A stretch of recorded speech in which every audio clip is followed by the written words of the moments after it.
This afternoon we're sitting with a large hippo bull in one of the bigger waterholes on Londolozi, and he's been giving us a full display of all of his dominance displays, which are mostly grunting, yawning, thrashing his head through the water,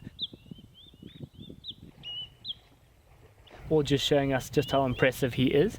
And we know with hippos, going through the winter, it's very, very challenging for them because there's a lot less rainfall through the winter months, so therefore the water holes and the river dries up, causing competition for the hippos to skyrocket. And as a result of that, there's a lot more conflict between the dominant males and their rights to the water. And so for him, he's just trying to ward off any other would-be predators or danger.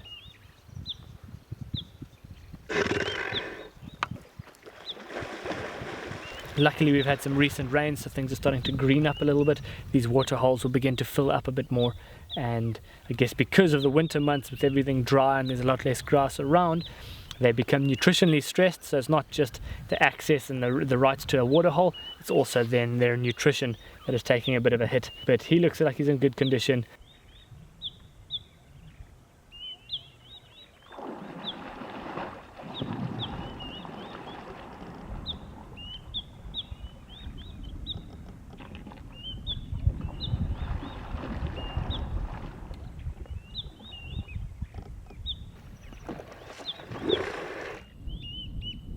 Basically with this hippo, he would have either been chased out of some of the larger water holes or the river by a bigger, more dominant male, or he's separated himself away hoping to find greener pastures or essentially a better water hole for himself.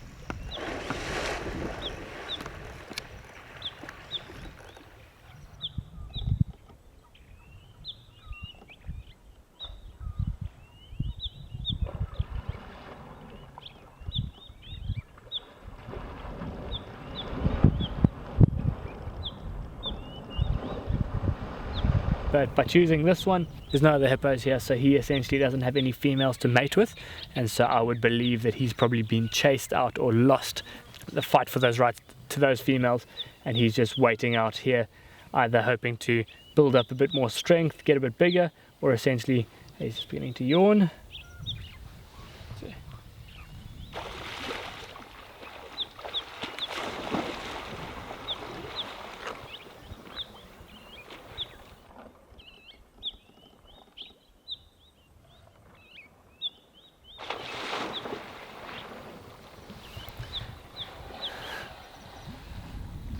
He obviously doesn't like what I'm saying about him losing the fights for the rights to females, so he's probably come across and just chosen this water hole to buy a bit of time, and maybe then later on at another stage he'll then go back and challenge some of those other dominant males for the rights to that water hole and essentially the females that come with it. It's been crazy, awesome afternoon, and I think we'll start heading on now.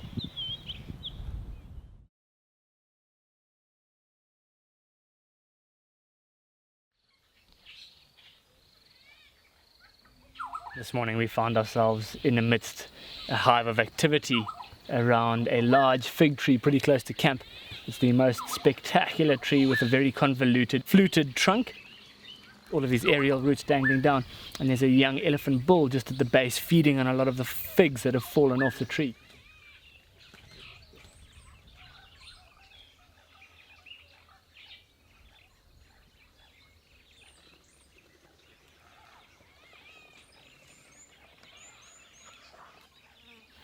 And so this is a knobbly fig, and you can see that because all the figs are growing on the actual trunks of the tree, whereas you get a few other fig trees that grow their figs on little peduncles, which are these little extended branches with all the figs that then cluster on there.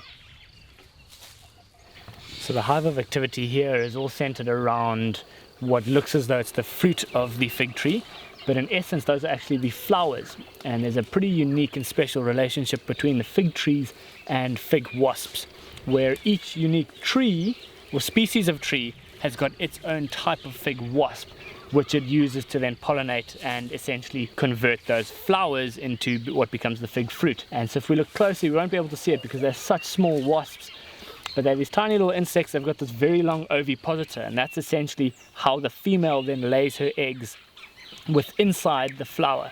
And it's got this tiny little hole or opening at the entrance of the flower, and she then puts this ovipositor deep down inside there where she lays the eggs. Those eggs then essentially will hatch, feed on some of the pulp inside the fruit, and as they then burrow their way out, the males will often die as soon as they reach the surface, but they've now created these tunnels which the females can then crawl out, collecting some pollen on their way out, and as they then emerge from the flower, they then fly off to another fig and essentially lay their eggs in there, and by laying the eggs with the ovipositor, that deposits some of the pollen and in turn pollinates those flowers, which will then turn into fruit.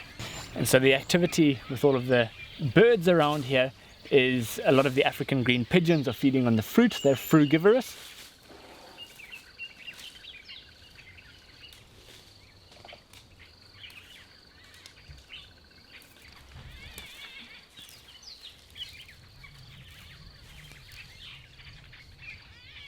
You've got a whole host of other birds that are drawn into the activity around here.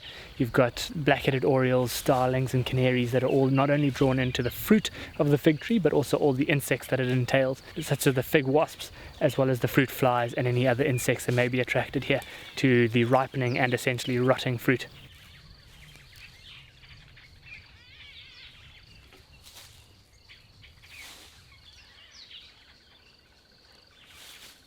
The bright emerald green fruits are probably the ones that have not yet been pollinated, and then as they start to convert to the sort of brown, off-brown colors, those are the essentially ripening fruits that are then going to start dropping to the ground, and that's what the elephant's feeding on. He's moving around using his trunk. He can smell those fruit, picking them up individually and just tossing them into his mouth.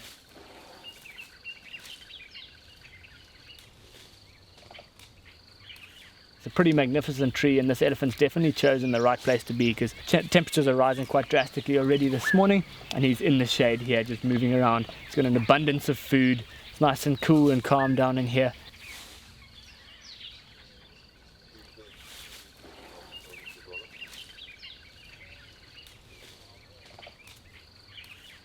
There's a few nyala off in the distance, but they seem to have moved on. So it's just an incredible scene here. So much activity, and it's very close to camp.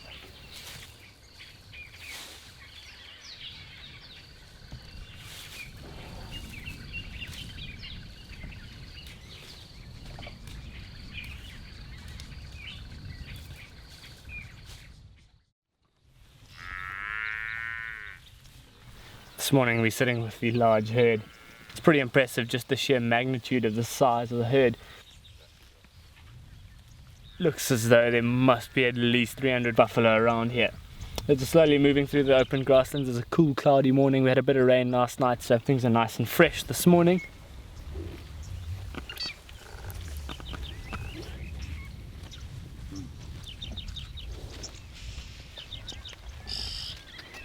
There's a lot of oxpeckers around here.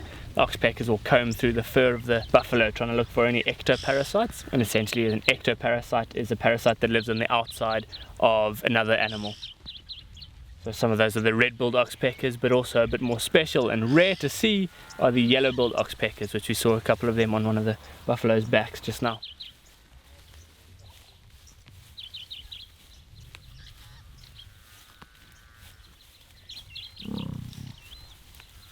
Sighting's just taken a very interesting turn, and that a pack of about 12 wild dogs had just come running through, pretty much right in between the herd of buffalo.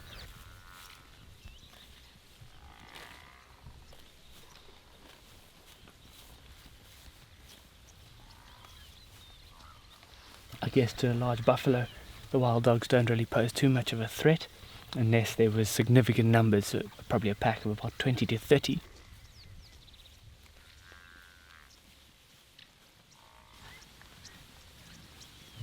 But what the wild dogs might be looking for is any weak, injured, slow, young buffalo to potentially go after.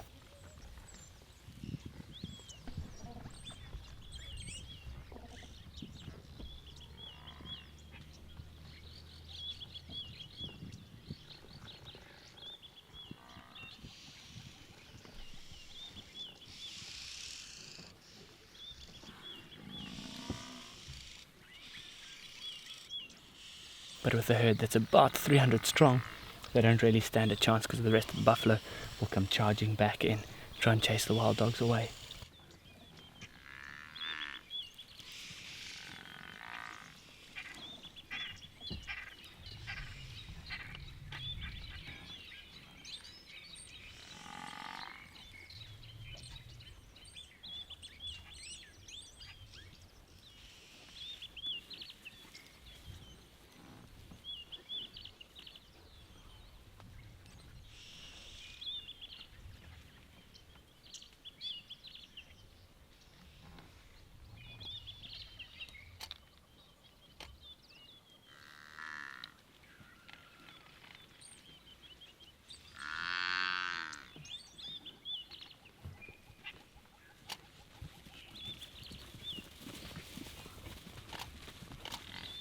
So that turned out to be a pretty spectacular sighting. We had the wild dogs coming right out here, interacting with some of the buffalo very close to the vehicle.